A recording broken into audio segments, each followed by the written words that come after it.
Bonjour, bienvenue dans cette vidéo numéro 2. Pour rappel, la vidéo numéro 1 était une première vidéo qui vous permettait de voir le matériel requis pour pouvoir réaliser une installation d'éclairage simple pilotée avec un smartphone Android en Bluetooth. Donc aujourd'hui, cette vidéo numéro 2 va être une vidéo très courte qui va vous permettre, 1, de créer votre adresse Gmail, 2, de pouvoir vous connecter à App Inventor et de découvrir très succinctement l'interface App Inventor qui permet, elle, de réaliser les applications Android pour smartphone. Voilà. Alors, l'inconvénient, donc, que je vous l'ai expliqué, pour pouvoir utiliser App Inventor, il faut créer une adresse Gmail. Pour créer une adresse Gmail, rien de compliqué, vous faites ajouter un compte. Voilà, et puis créer un compte. Et vous remplissez toute la partie grise ici qui est à droite de l'écran. Alors je ne vais pas le refaire, car moi je me suis déjà créé un compte pour pouvoir faire ce tuto. Voilà, je vais me connecter directement avec ce compte. D'ailleurs, les collègues qui voudront avoir l'identifiant de ce compte pourront évidemment l'obtenir sur simple demande. Donc je me connecte.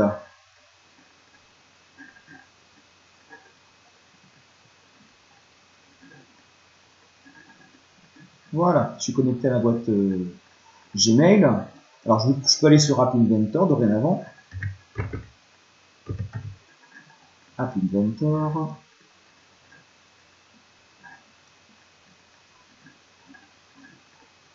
Voilà.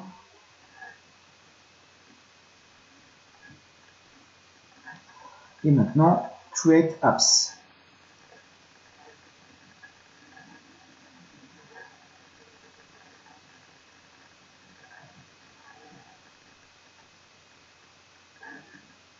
Et évidemment, comme vous serez connecté à votre boîte Gmail juste auparavant, et bien là, on voit immédiatement que l'interface web de App Inventor détecte votre adresse Gmail. Bien. Si je vais faire un tour dans mes projets, alors déjà, on va mettre l'interface en français, ça serait peut-être plus intéressant. Enfin, en tout cas pour ma part, ça l'est.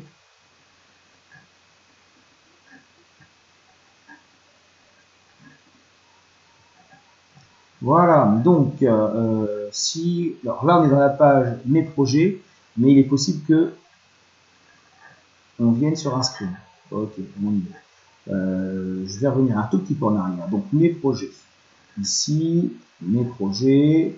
Je vois que j'ai déjà quelques petites bricoles, quelques petites choses. Alors je vais en enlever certaines. Voilà. Supprimer ces projets pour garder juste un seul projet qui est l'exercice d'éclairage Bluetooth. Bien. Pour pouvoir accéder à ce projet, rien de compliqué, on clique dessus. L'interface App Inventor va charger le projet. Alors il faut attendre un petit peu.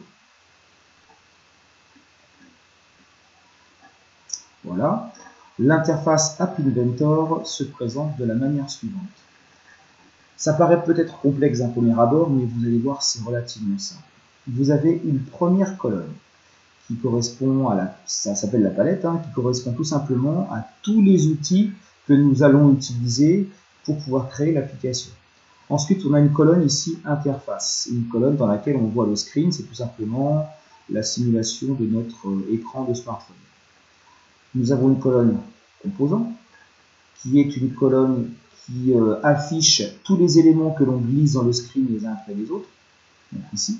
Et enfin, nous avons la colonne propriété, qui est une colonne qui permet de modifier toutes les caractéristiques des éléments qui sont ici, que l'on glisse donc dans la fenêtre du screen. Voilà. Pour le reste, après, vous allez voir, c'est assez simple d'utilisation. Pour commencer un nouveau projet, rien de compliqué, on fait projet, commencer un nouveau projet, on va lui donner un nom, donc je vais l'appeler tuto-8 App Inventor. Attention, pas d'espace, pas de trait d'union, pas d'accent, que le tiré du 8 qui est autorisé pour créer les noms projets. Voilà. Et normalement, App Inventor charge notre nouveau projet et le screen sera complètement bien. Voilà. le screen est complètement vierge, à nous de travailler dessus. Bon, donc ce travail que nous allons faire sera l'objet d'une vidéo numéro 3, vidéo dans laquelle nous ferons le design de l'application. Je vous remercie d'avoir suivi cette petite vidéo et je vous dis rendez-vous à la prochaine fois. Au revoir.